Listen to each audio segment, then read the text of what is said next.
Hola, el día de hoy hablaremos sobre el pie diabético. El pie diabético, que es una complicación lamentablemente bastante frecuente y además bastante temida por los pacientes con diabetes mellitus. La diabetes es de hecho la causa número uno de amputación no traumática a nivel mundial, y es por eso que es muy importante conocer cuáles son los tipos de pie diabético, las causas, las manifestaciones clínicas y sobre todo muy importante, cómo prevenir la aparición del pie diabético.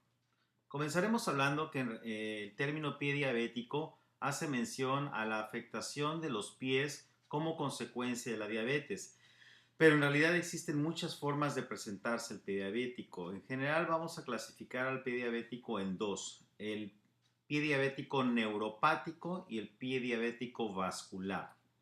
El neuropático es cuando el paciente presenta neuropatía diabética, es decir, un daño que se presenta en los nervios y que es como consecuencia de los altos niveles de glucosa.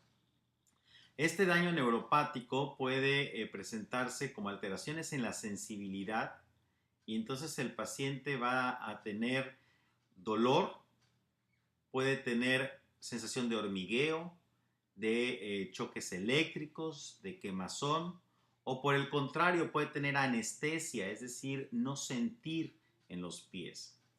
El pie diabético neuropático también puede ser motor, y entonces se pierde la fuerza y el tono muscular, y con esto, bueno, pues se van haciendo músculos más pequeños, más atróficos, y también alteraciones en la forma de el pisar, y con esto se puede ir deformando el pie. En el caso de la neuropatía diabética, esta se puede presentar en cualquier parte del cuerpo. Sin embargo, la neuropatía en los pies es tal vez la más frecuente, y ya haremos un video específico para hablar de otros tipos de neuropatía diabética. Pues bien, lo peligroso del pie diabético neuropático es que precisamente al haber estas alteraciones en la sensibilidad, el paciente no se da cuenta cuando tiene alguna lesión. Incluso ha sido no tan raro escuchar de pacientes que traen algún clavo o algún alfiler o alguna piedra en el zapato, se ponen el zapato, no lo sienten, se lo entierran y entonces andan caminando para arriba y para abajo. A la noche, cuando se quitan el zapato, traen una herida o una úlcera severa, y a partir de ahí es que empiezan los problemas con el pie diabético. En el caso del pie diabético vascular, este se presenta cuando existe una disminución del flujo sanguíneo hacia los pies, como consecuencia generalmente de aterosclerosis. Y la aterosclerosis, ya hemos platicado, se debe a la elevación de la glucosa, del colesterol y o de la presión arterial.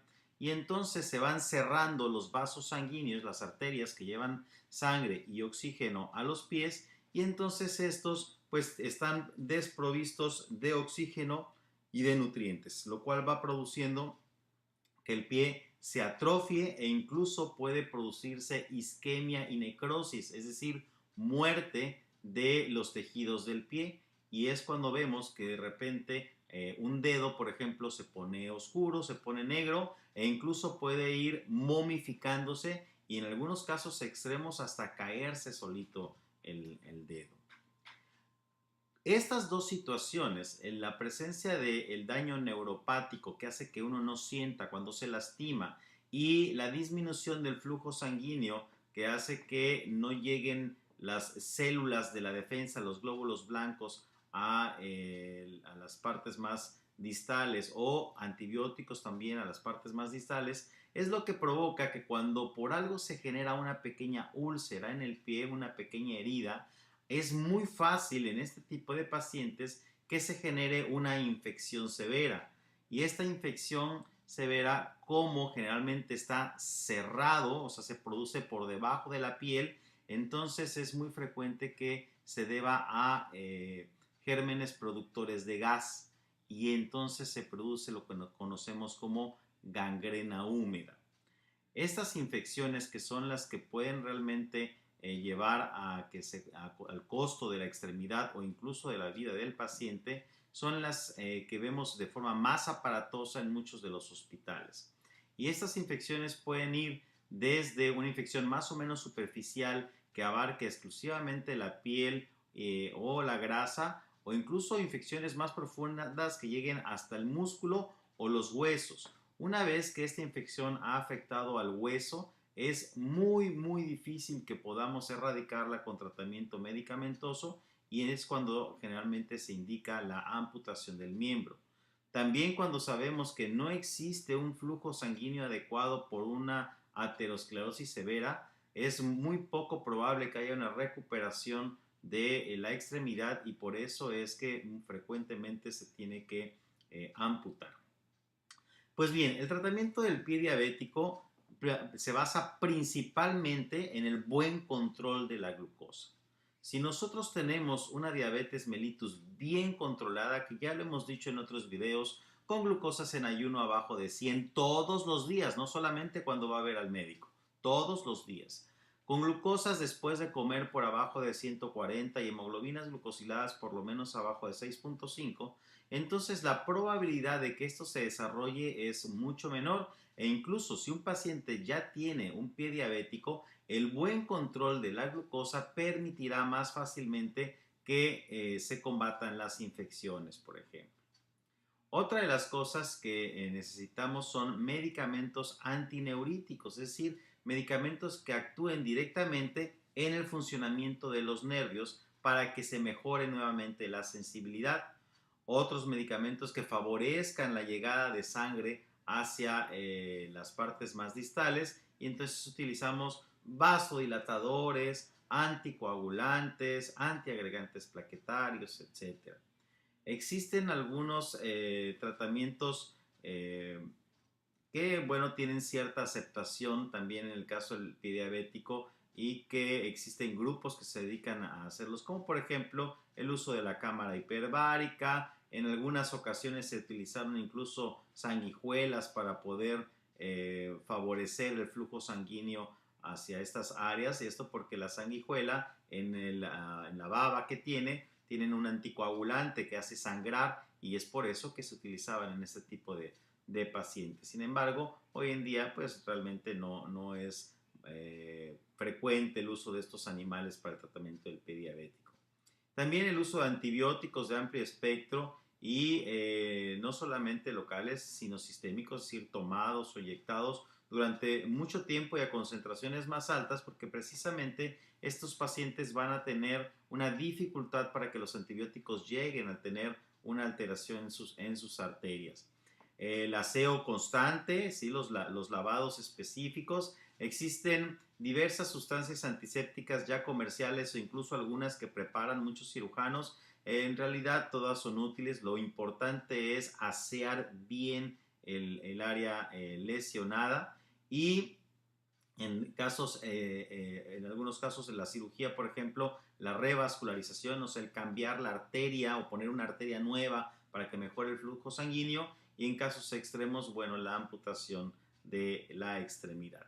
¿Cómo podemos prevenir este tipo de situaciones? Bueno, pues es muy sencillo.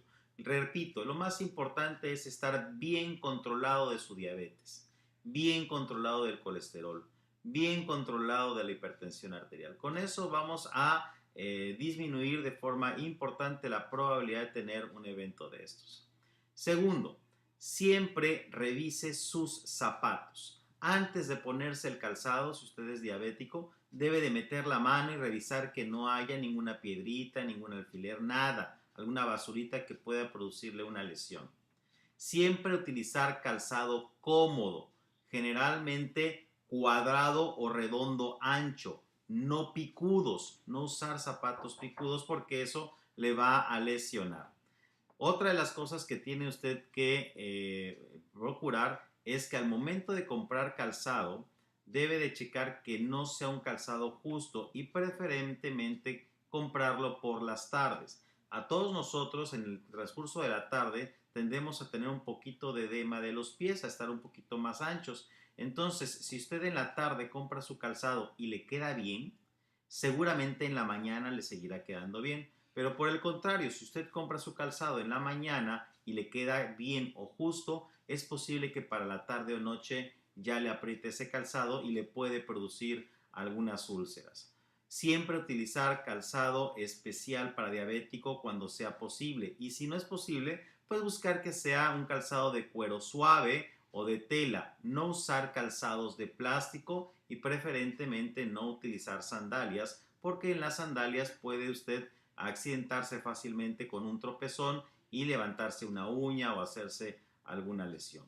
En cuanto al cortado de las uñas, siempre procurar preferentemente que alguien se las corte, porque en muchas ocasiones el paciente con diabetes también tiene problemas para ver y puede no cortarse bien las uñas. Las uñas se deben de cortar cuadradas, no estar escarbando en la orillita, porque frecuentemente esto generará que queden algunas puntas. Estas puntas se entierran y a partir de ahí puede generarse un absceso. Entonces siempre la uña cortada cuadrada.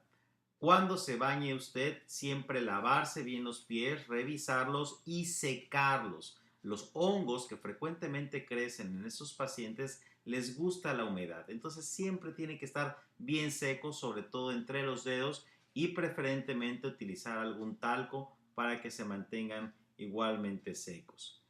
Pues espero que estas recomendaciones sean de su utilidad y procuremos evitar caer en este tipo de complicaciones. Espero sus comentarios a este video y que también lo puedan compartir con sus seres queridos. Nos vemos en la próxima. Hasta luego.